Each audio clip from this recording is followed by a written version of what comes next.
Hello guys, welcome back to Watch Addiction Watch Reviews. Today I have not one but two tourbillons in front of you from the African-based brand Asorock. And there's some pretty interesting watches. As you can see, the tourbillons are already moving. How cool is that? But yeah, this is going to be one of their new releases coming up in 2022. I'm just going to be showing you the watches. They are on loan, of course. I will be sending these on to the next reviewer. And I think they're just pretty cool tourbillons. Obviously, they're more affordable tourbillons. They're not Swiss-made tourbillons. They're using Asian-sourced tourbillon movements, which I've seen a lot of in the past year. And for the most part, they're pretty reliable and they get the job done. And they look pretty decent as well. Anyway, this is from the Villa series. There also is a third watch I'm going to show you, which is a quartz model and will be offered in an NH35 automatic iteration as well. Let's get started with what's on my wrist today, and then we'll dig a little deeper into these watches. On my wrist today is the Rolex Submariner 114060. This is one that's been in my collection for about 7 years now, and yeah, that's one I'm wearing today. I don't wear it as much as I did when I first got it. That was like I was wearing it every day back then. I guess I kind of got used to it, but it still is a very nice watch and keeps great time, of course. And the value has definitely shot up on these things. Now it's like impossible to even buy a Rolex. I mean, you go into the AD and there's just nothing there. Maybe you'll find some ladies' date justs and maybe a couple gold models if you're lucky. And that's about it. Everything else is just Tudor Black Bay 58s. But anyway, let's get into the Asorock watches. Now this is the first tourbillon. This is the skeletonized tourbillon from the Villa Tourbillon series. Basically, it's housed in a solid 316L stainless steel case. It's pretty much polished all around on the sides, as you can see here. Now, there might be little scratches here and there on it because this is a review sample, a prototype, just to let you know. So the final iterations will be a little different. Now, this one will retail for about $599, which really isn't that bad. Getting into some basic specifications, it's 42 millimeters across, it's 15 millimeters high. That's including the bezel and the sapphire crystal, of course. We're looking at a lug-to-lug distance of 49 millimeters.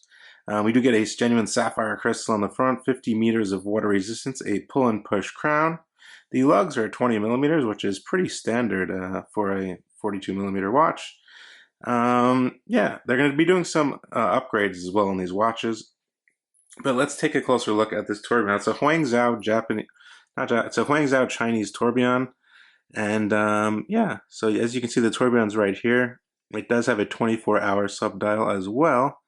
And we do get a day and night or moon phase indicator over at the 3 o'clock position. But it's just really cool to look at the tourbillon spinning in its cage.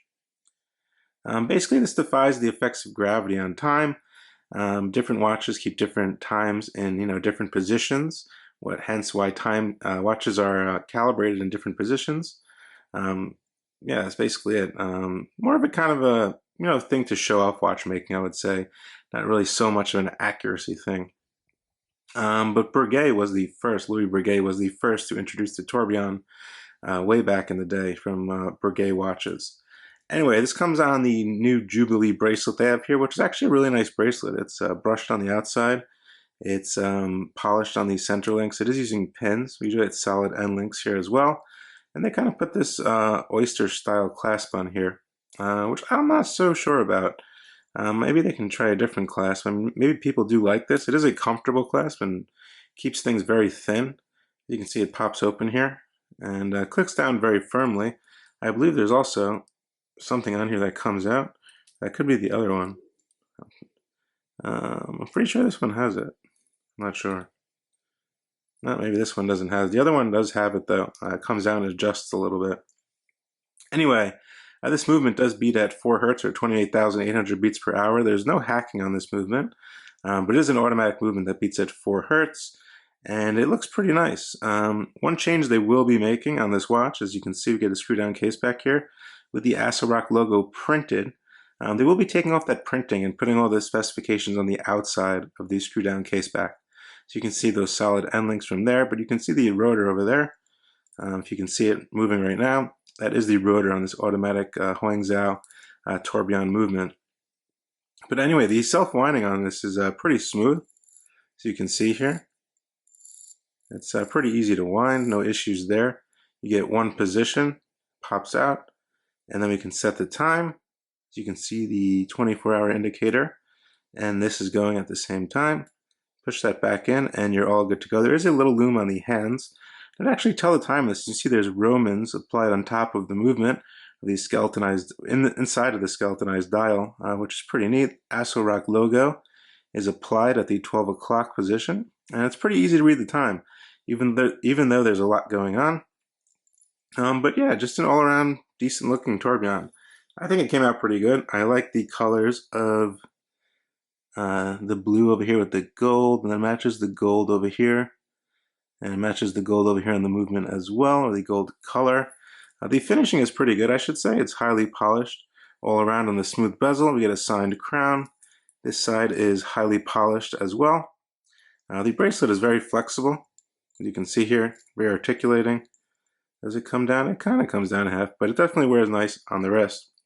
Now the other tourbillon is basically the same exact dimensions, but it just doesn't have the skeletonized front. And that one's actually going to be $500 US when it releases in around February of 2022. But let's take a look at that one. So this is the same exact watch, but it just has a non-skeletonized dial. Same exact movement, same exact case size, same exact bracelet.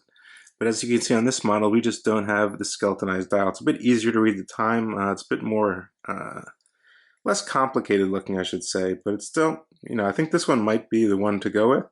In my opinion, for me, I would definitely pick this one. It's a bit more easy to see things, a little less technical looking. But still, same movement. Everything's the same. You get the same Jubilee bracelet as well, with that oyster clasp, which is polished. It's a polishing strip over here. Please mind the scratch marks. This is a prototype, and this does have the, you can move it out a little bit, and you can bump it in a little bit. So that's pretty cool.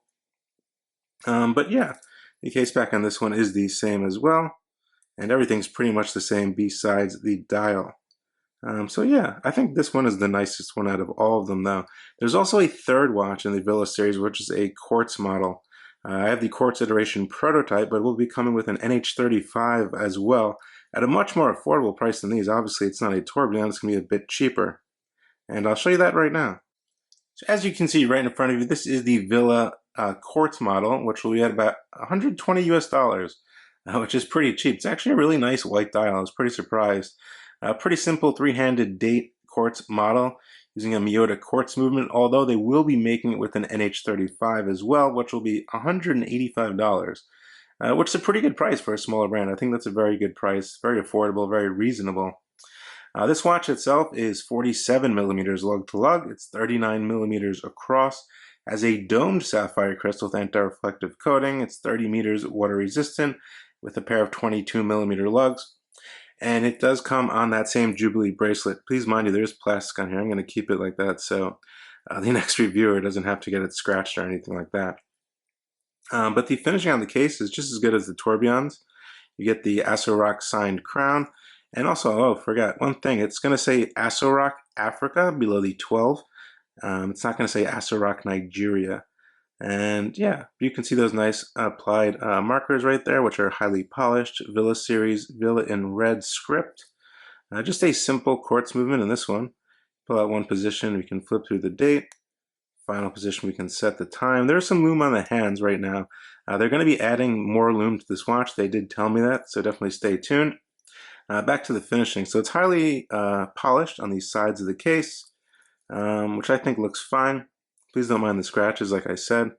This is a prototype model, but just a very decent weight, lightweight watch, I should say. Not lightweight, but a decent weight. It's not super heavy. Definitely good for an everyday wear. Comes on the same Jubilee bracelet with the clasp as the tourbillons. If I could just open this up, and I'll show you the case back. This one has a inscribed case back, as you can see here, which looks pretty cool. Sapphire glass, Japanese movement. And they did their Asorock logo engraved, which looks pretty cool. Now my wrist is 6.5 inches, and these watches fit really nicely across my wrist. So I would say if you have a 6.5 inch wrist and up, you should be good to go. I really like the look of this white dial. It's just kind of a plain 3-date quartz, very white dial with the Jubilee bracelet. Kind of has a vintage appeal to it, in my opinion. And I think they did a good job on this one. I like how it, they're not trying to do too much, but it still looks very classy at the same time. Here is the Asorock Tourbillon. This is the skeletonized dial on my 6.5 inch wrist. Very comfortable. I must say the Jubilee bracelets are very comfortable. This one looks a bit more technical, I must say. It definitely can be worn with like a suit or something. Yeah, definitely probably something you're not going to wear every single day of your life, but definitely something good to wear to work once in a while or special occasions, I would say. But yeah, it definitely looks pretty nice. And here is the standard tourbillon. This is the $500 tourbillon on my 6.5-inch wrist. This one looks a bit more simpler, but it still, of course, has that beautiful tourbillon spinning around in its cage at the 6 o'clock position. Has that nice moon phase indicator at the 3 o'clock position. Nice off-white dial with some concentric circling going on there, as you can see, which looks pretty cool. And this one's a bit more easier to read at a glance, I would say. The other one's legible, but this one, just at a glance, you can read the time with those large applied Romans. But yeah, I think this one might be the way to go for me, at least. Just to show you that there is some lume on the hands, as you can see, which glows green. I believe it's Super Luminova. There are going to be adding a little bit more lume, so I'm not going to get crazy into lume shots. These aren't dive watches or, crazy intense watches like that. These are more dressy kind of watches. But anyway, getting back to the conclusion here, what do I actually think of these two watches and the original Villa quartz model? I think they're pretty cool. I think for Asorock, this is a big step forward, releasing their first kind of technical, watch here. Their first watch with a complication, I should say, or two complications. I think it's a big step forward. Some of their previous models were quartz, some were automatic, but I think out of the quality-wise, I think these are the highest quality watches they've produced so far, including the movements and as well as the case cut finish and bracelets. And the prices are pretty affordable. If I had a choice A or B, I would definitely pick the one on the left. That's just me. Obviously, if you're a bit more technical, you probably pick the one on the right. Let me know what you guys think down in the comment section below. Which one would you like? The one on the left or the one on the right? I don't know. It's kind of a hard choice. But anyway, some changes. I don't know. I think the case is good. The finishing is good. The dials are good. The bracelet, Jubilee bracelet itself is good. Everything is good there. Maybe one thing I would change is try looking for a different clasp. I don't know. This just seems more of like a dive style clasp to me. That's one thing I would change. Obviously, if their fans wanted that, and then people suggested that to them, they're going to stay with that anyway because that's what people want.